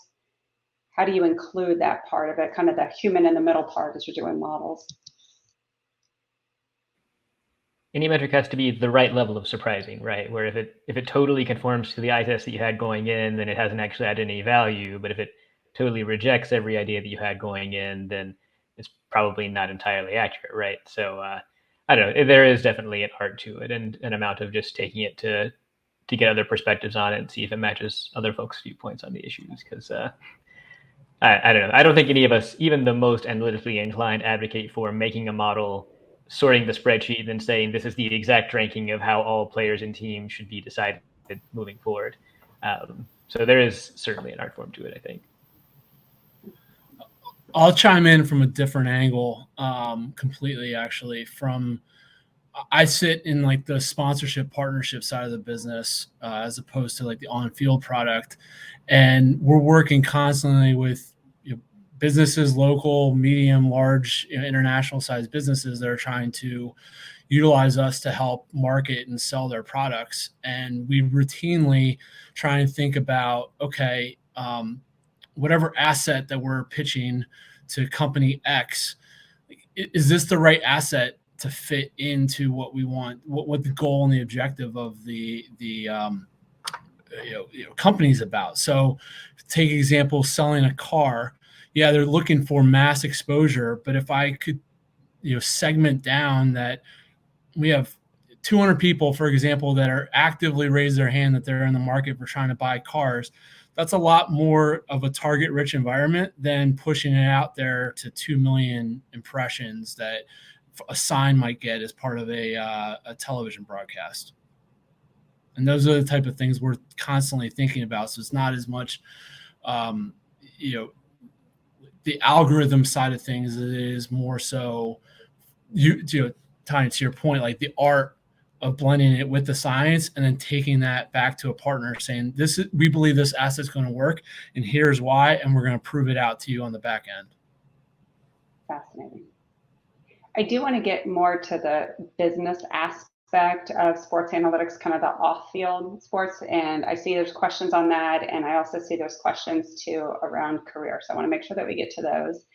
But before we move on from, kind of those on-field and sports, Ken, you got to ask you, this is kind of a career thing too. You've done so much in college basketball. And I was thinking as we were going to this, what's next for you? And I see you're into curling. And the stats there. So very important too, especially with the Beijing Olympics going on. So, a little call out for doubletake.com, tell us a little bit more about that, how you got into that, but, just even the differences in the analytical models and what you have to consider, right, if you've been looking into curling, versus basketball. Right. Yeah. So, when I first started in basketball analytics, it was kind of a hobby, right? I was working as a meteorologist, and it was just kind of a fun thing on the side. And eventually it grew into being my job. And then now it's like, I need kind of a different hobby to take my mind off basketball sometimes. And so yeah, when the pandemic started, I finally got into doing curling analytics. I played the sport for a few years, and I always kind of wanted to do some analytics in it because, a lot of the analytics in sports, has been, a lot of that territory has been pretty well claimed by very smart people. I'm fortunate to be involved in basketball, but if I wanted to get involved in like hockey, it would just take a while for me to like get to a point where I could contribute something meaningful because there's people who have been doing it for years already that have already done great work. But curling is pretty much uncharted territory in that respect. So it was kind of a natural fit for me to kind of mess around with some data. And I got started, producing some ratings, and it's really, it's a completely different sport than basketball. Obviously, there is an athletic component to it, but it's not the level of athleticism you need to succeed in curling is completely different from basketball, and not exactly well understood either. But it's a completely different sport where men and women are based on equal footing, and old people and young people are based on equal footing. Like anybody can play anybody and have a competitive game. But computing like a world rating system for all the teams in curling was really challenging because there's no kind of sanctioned curling tour. There's no formal like teams really. Like you can switch up teams in the middle of a year if you want. It's just 4 people. There's 4 people on a curling team, and any 4 people can play at any time. Now the really good teams tend to be the same players throughout the year, but at the end of the year they can change. Like there'll be a lot of teams that change after this the Olympics are over because they're trying to gear up for the next Olympics and they weren't successful in making this year's Olympics. And in addition, in the middle of a year, like for the female teams, like some of the women, every once in a while will get pregnant and they'll have to take a little bit of time off and then they'll get replaced by somebody else. And so making those judgments and like figuring out how to like rate teams that are constantly changing is a huge challenge and but a fun challenge. And so anyway, it definitely like I totally recognize that curling will never be the spectator sport that basketball is for various reasons. But because I play it and I watch a lot of it, it's like really interesting to me. And so it's been kind of a fun journey, just trying to apply some of my knowledge to a completely different sport. And honestly, like learning stuff I've learned about rating curling teams has helped me like in certain basketball projects as well. Absolutely fascinating. I was new to learning about curling. So anybody there's probably people on the call that are Googling it right now and taking a look at it. It's just fun and fascinating. So neat to see in that. All right, let's switch over a little bit to the off-field kind of sports analytics world. Let's talk more about the real-time stats, right? There's live play-by-play team player information. And yes, a shout out for the NFL Next Gen Stats powered by AWS. Think about like the pass completion probability, and which is fascinating. We look at, well, that's really cool, but just pausing for a second about what goes into it. Every 10th of a second, stadium sensors get signals from players on the field. The model for that, the pass completion probability, is looking at things like the formation, the distance to the rusher, the time to throw, the distance thrown, the receiver separation, there's double coverage. There's more than 10 different factors that go into that. And those predictions are made in less than a second. And so, that is just fascinating. Everything that's going on, the amount of analytics. Christian, talk to me about the evolution of the live game, the live television experience, right? As we'll have AWS Thursday Night Football going up, with Prime, in a franchise where 98% of the global fan base cannot be there at any one event. This is a huge opportunity for remote fan experiences. So you are involved already in a couple aspects of using that information and with NBC Sports Washington for that immersive fan experience. And tell us a little bit more about that and what you were able to do. Yeah, the future is fascinating, and yet elements of the future are here now. Media companies, broadcast companies have always been recently, past couple of years, been trying to figure out how to utilize a second screen experience to tie into the regular broadcast. And separately, but not disconnected, is the overturning of PASPA, which fundamentally changed the legalization of sports betting. So some of the opportunities that are out there are the major media companies, Amazon being one with Thursday Night Football, are trying to incorporate as much data into their broadcast experiences with something like the NBA or NFL or whatever the sport is, to not only capture the second screen experience, but then tie in sports betting opportunities. From a team perspective, the Washington Commanders, Philadelphia Eagles, whatever the team is, in the NFL at least, we don't control any of our we don't have any rights and don't control any inventory in and around our regular season games. That's why NBC and Amazon and others, ESPN, have paid mega rights to the league for the rights to broadcast those. We do, however, control with our partner NBC Sports Washington, control the inventory and how the game is packaged around our preseason games. So a couple of years ago, we set out in an endeavor to test a number of different things in conjunction with the NFL. So in 2019, we did a program called Predict the Game, where using your phone, and it would tie into a secondary channel. Think of it like ESPN2. NBC Sports Washington has a secondary plus channel. there would be questions to say, like, is the next very fundamental and very basic, kind of this or that type questions, and people could earn points, and those that won got prizes, signed merchandise. I think we did some cash prizes as well. But the premise was to show that even in the preseason, when you can drive fan engagement, which then is a byproduct for a revenue opportunity from leveraging that with consumer brands, it keeps people's attention. So even in the third and fourth quarters of the third and fourth preseason games, the people that were playing, it was more so than in game one and game two, because they started to buy into this game we were playing. Fast forward to this past year, around 2021, we wanted to take it to the next level, knowing, Tanya, to your point about what Amazon Web Services was doing with the NFL. Every player's pads have a chip in them. So all this information at every single stadium on any given Sunday, or in this case preseason, is being sent up to NFL League headquarters in New York to process this information and drive these a lot of the stats, a lot of stuff that Paul talked about very, very, very nicely. And what we did was we tried to take a lot of these key data points and, again, disseminate it back out through a game broadcast as a test run to ultimately what major broadcasters are going to be doing in a couple of years from now, maybe even this coming season 2022, to tie in the advanced data points and analytics that's out there and tie it to the regular fan who's trying to consume this product. And it has multiple different benefits, especially fantasy, especially from in a preseason world where there are NFL fantasy drafts that are happening. But more importantly, and this is where the money is flowing, is the evolution of sports betting. As states become legalized across the country, the sports betting operators are trying to find ways to drive engagement.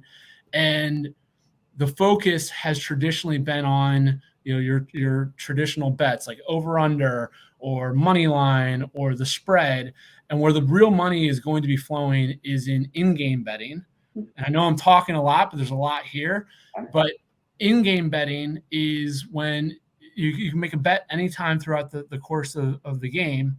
And I believe that some of these data points, especially the next-gen stat data points, are a basket of data that is going to be informing in-game betting highly, because if the expected rush yards of XYZ running back is 80, and you can visually see that the first couple runs he just doesn't have it, like, you're more likely to bet the under as the course of that game happens, and it's going to keep you involved in the game. So it's got multiple different benefits, and this stuff is being applied as we speak, especially from an NFL perspective, but as Paul laid out, in multiple other sports.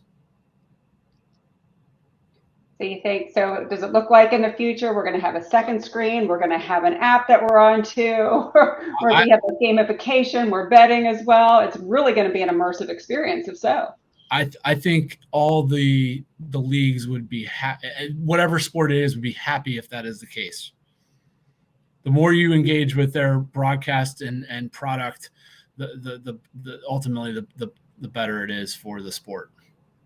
I think it will be interesting too as it goes that path, because teams are always looking at a way on the fan experience, right? And getting feedback from them, like complete feedback, whether it's the broadcasting or the commentary. So in that instance, there will be an absolute feedback loop from the fans as well too, in terms of what they're seeing, how they're experiencing. So I wonder, for this group of panelists here, how you might even in the future incorporate some of that fan feedback as you're putting information they're consuming it, and thumbs up, thumbs down, reactions, more bets, or however they're seeing it.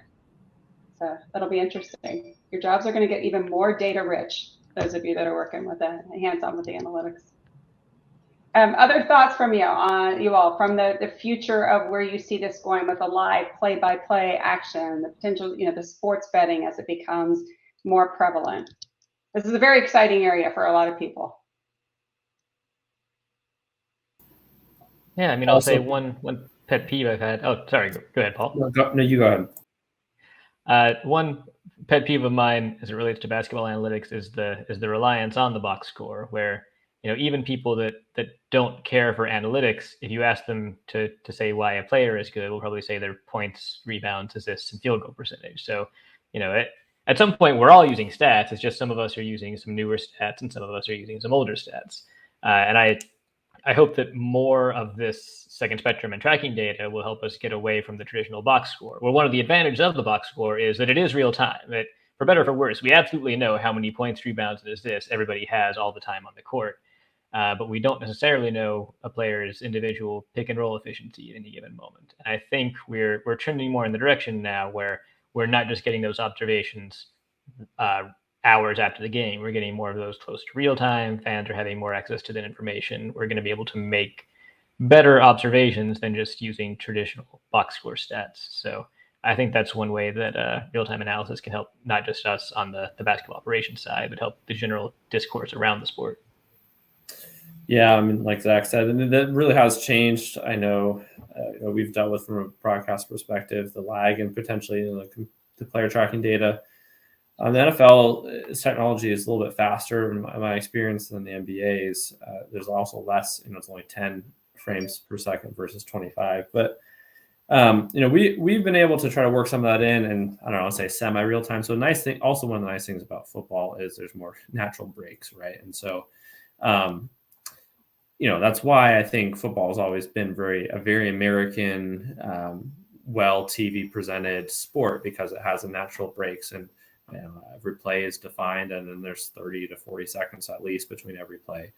And so, we've been able to incorporate some of that into our broadcasts, like, so our pass rush or pass blocking metrics, even we didn't broadcast the Super Bowl, but even during the Super Bowl, we joked because at halftime, one of the commentators said, oh, the Bengals offensive line is doing pretty well. And to Zach's point, like, they only said that because they only allowed one sack so far. But our pass blocking metrics had said that their offensive line was performing the worst of any offensive line in any game the entire year.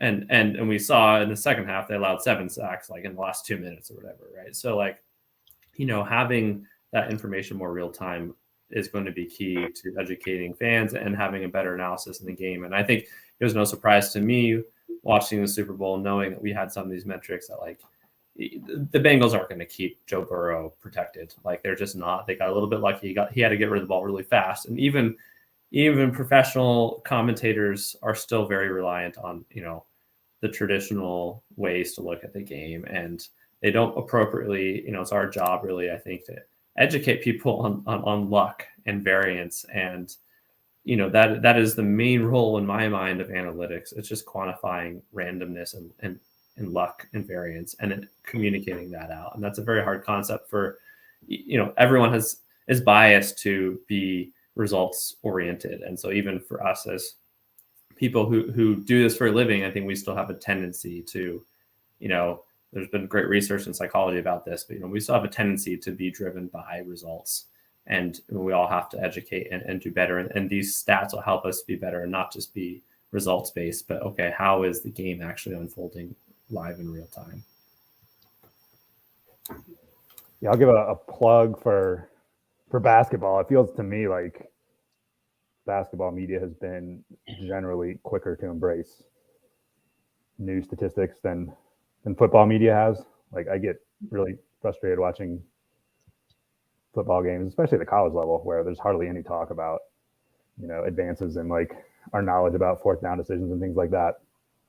Whereas, like, you watch an NBA game, and, like, offensive and defensive rating for teams is, like, this second nature, regardless of who's broadcasting the game. And even in college, like, it's definitely more rare now than it was, 10 years ago to refer to a team's offense by the points per game they score, things like that. Like, broadcasters have picked up on points per possession pretty quickly. There's some things they're still pretty slow on that frustrate me, but when I compare it to what's going on in football, it kind of comforts me a little bit that does seem like basketball announcers have been more progressive in terms of presenting some and accepting, like, more advanced stats. One day we'll get rid of the quick 2. Hey, I want to make sure that we touch on sponsorships, like the role that sponsorships plays for sports organizations. And I see a question in the chat too. How are analytics leveraged for media performance and sponsorship analytics? Christian, you want to cover that and what sponsorship is like now versus maybe what it was like, 5, 10, or even more years ago? How's it evolved? Yeah, I think just like rest of society, sponsorships has evolved rapidly. Even in the past 10 years, it's gone from traditionally like a vanity play of like, hey, we want to have our sign in the stadium because it looks cool and want to get some tickets, and it's a local company, and it's the right thing for the community or whatever the case is, and that still is good. Now it's a lot more about some of the stuff I was talking about earlier, about like a return on objective and a return on investment, and how can we prove out that the programs that we're putting in place for our partners, and not just me, just every team that is doing this across the world, frankly, there's no right answer. There are plenty of wrong answers on that, but it's really understanding the company's business and what can we bring to the table so that we're putting we're not trying to fit a square peg in a round hole. And so we're measuring everything. The person who asked that question is actually the president of the company that we work extensively with. It's a Northern Virginia-based company, Zoomf.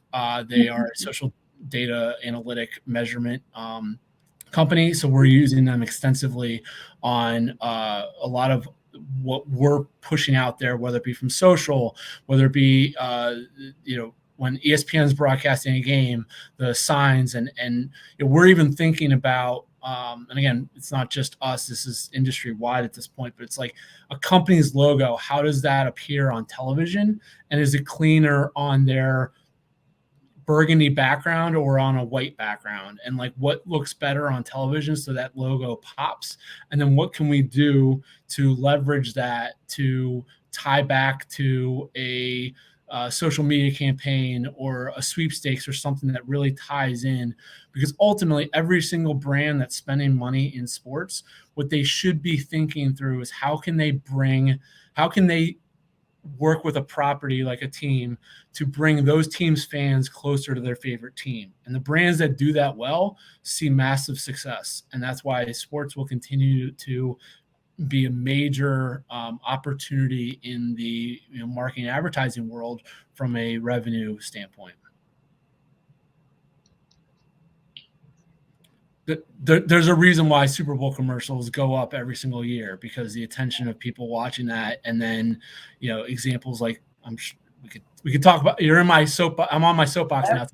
We could talk about this all day long, but there was mixed reaction on almost every single commercial. But there's no denying the Coinbase QR code. It got 20 million people to click on it, and it shut down their back end site within minutes. And so the companies that think this through on that end reap the benefits of a lot of the work, like Zach and Paul and Ken and others who are doing the work for the on-field product. Yeah, it is fascinating, your Super Bowl example too, because all the commercials are out, everybody's there to watch the commercial as well as the game, and then all the reviews of them afterward. And the QR code that you mentioned, that was the one people remembered, they clicked on, went to the site. So just, the simplicity, this even goes back to the communication message of simple that we were talking about earlier in a different, way, of course. Very effective. So fascinating. We have questions around sports analytics career, here sitting in ideal positions, getting to do what you love. That's what they say, right? And so these positions in terms of sports analytics, there's people out there saying, wow, envious of that. Tell us about how you get there. Any advice that you have for those to aspire in the sports field themselves?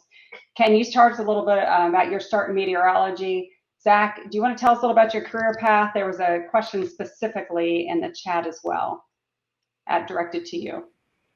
Sure. So I went to Virginia Tech, graduated with degrees in econ and math, and then, like probably several members of the audience, I became a technology consultant living in Washington, D.C. And then I eventually wanted to expand my data science background and chose to pursue a master's in data science at Columbia. And while I was living in New York, the NBA had their first hackathon in 2016. My team entered that, won the first competition, then entered the second year in 2017, got second place, which I'm still a little bitter about. I thought we were going to go for the repeat there, but the Heat had sent representatives to that hackathon, and I interviewed from there and took the job shortly after. But circling back to the original question, I think my main piece of advice is to just find ways to demonstrate that you can already do the work. This is an interesting business in that people do my job for free as their fun little side project, where, if I worked as a company that just sold, mattresses or something, not that there's anything wrong with selling mattresses, but the data is a little bit less fun to work with, I imagine, than sports data. But people will just do basketball projects on their own for fun. And some people have done that work and posted it to GitHub, posted it to Twitter, found ways to get attention on it. And those people occasionally work for NBA teams now. So finding ways that you can do the work and get the work in front of people goes a long way. If I just see Python on a resume, that can mean I took a Python tutorial for an hour, or it can mean I'm a genuine expert in Python. But if I can see the code in front of me, that goes a very long way in the interview process. So seeing the code in front of you, that means what? Putting their GitHub profile or? GitHub, dashboards, even just written reports in a PDF. It doesn't have to be incredibly technical. If you have good basketball subject knowledge and you can just apply it in an interesting way, that can go a long way too. And then communicating those results. In that first hackathon, I think we did good analytics work, but also as a former consultant, I think I just maybe made a better PowerPoint than some other folks I was up against in that competition. So communication skills, whether they are written or spoken or laid out in a presentation, go a very long way as well. Want to open up to everybody on the panel too. I mean, this field that you're in, what additional advice do you have? Because there's a lot of people here who would love to be in the field of sports analytics. Yeah, I'm sure I'm not unique in this, that I get a lot of this question a lot, and I'm sure everyone else in this panel does too. And there's no one path, right? There's no, go be a meteorologist and then you'll find your way into sports analytics.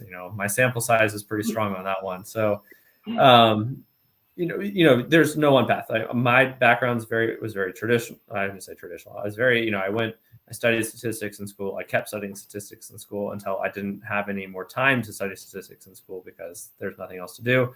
And the job opened at ESPN. I had networked with people who worked at ESPN. I had known from other things. And so it's not like I even saw the job posting. Like I had someone text me and say, are you interested in this?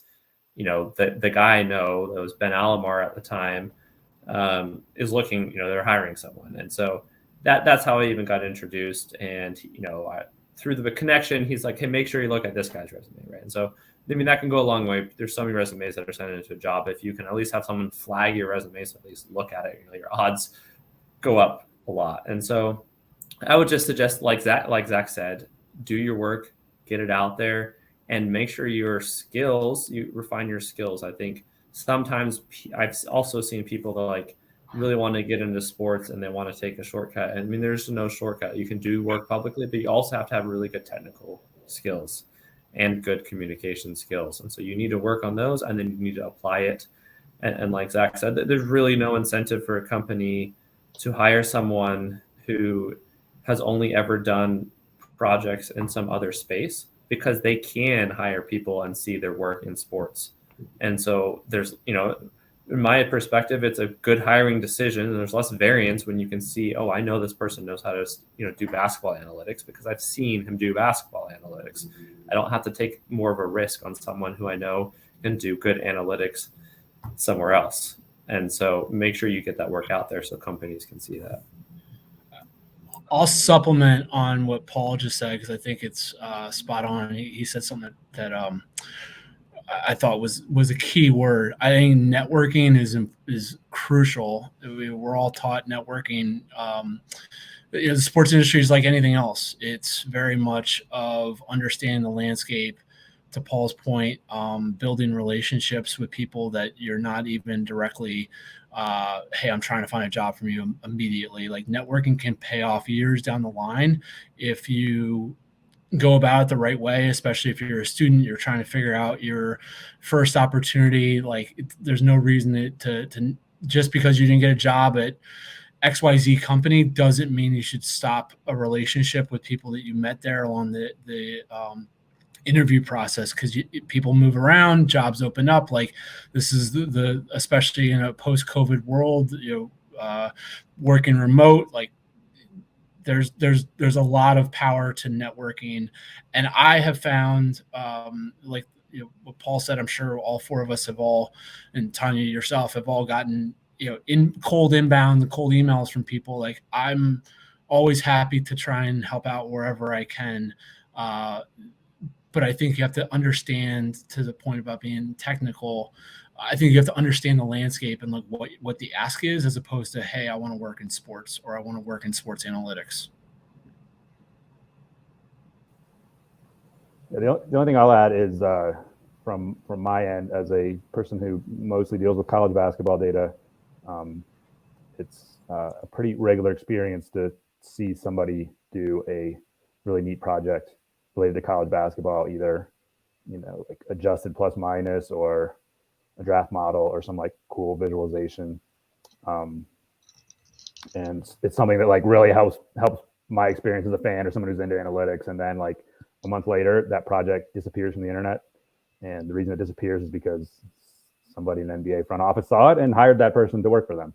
And it's still not an uncommon thing to happen now. So just obviously demonstrating your work is the most effective way to get a job. And it doesn't necessarily have to be a smash hit either, but just putting something out there and showing that you love the game and are thinking about the game in a way that can be useful to somebody is important. It's also important because like the hours involved in all these jobs. I mean, I can guess what Zach's hours are. I assume that Paul and Christian have unusual hours as well. You better love what you're doing, because the commitment to working in sports is different than it is in other fields of work. And so if somebody's making a hiring decision on you and it's not obvious that you would love the work in whatever field you're applying for, if you already demonstrated the ability to like create a project on your own and do something interesting, like that's very strong evidence that you're going to enjoy working in this field, despite the fact that there are going to be some long nights, especially during the season. So I will add to that one as well, in terms of a very non-traditional career path, getting into sports analytics, probably different than you. I was a data analyst, data scientist on the side, and also in the NFL's an NFL cheerleader for the Tampa Bay Buccaneers. So there was my love for the game, being on the field there. And then, just being through different positions in terms of doing data analytics, doing more strategy, ended up at AWS, right? Where here they have this big foothold in the NFL with next gen stats and engagement with the teams and everything. So there's different aspects and weigh-ins as well too, in terms of companies that are working with teams or sports. So all those to consider too. I think we are just about out of time. So I'm getting the proverbial full. Tom, did you want me to go ahead and transition back, or let me just leave it open for any? Well, first, a thanks to everybody in terms of the panel and all the insights. It has been an absolute joy, Ken, Zach, Christian, Paul, to be even just having the conversation with you. Very enlightening for me, and I'm sure a lot of people as well here on the line and chat and everything. Very much appreciate your time, your knowledge, your expertise, your contribution to sports and analytics and the aspects that you have. So, Tom, I will turn it back over to you. Why, thank you, Tanya, and thank you, Paul and Ken and Zach and Christian. Really appreciate. Great conversation, Paul. Great talk. Had a lot of fun with that. Very interesting. To the audience, we have a lounge. I don't know how long any of the panelists or speaker can hang around, but you're invited to do that. There are virtual tables set up, so if you want to say hello to us, that's where we'll be. Again, thank you all, the 5 of you. Really appreciate your participation. It was a great event. Thanks a lot.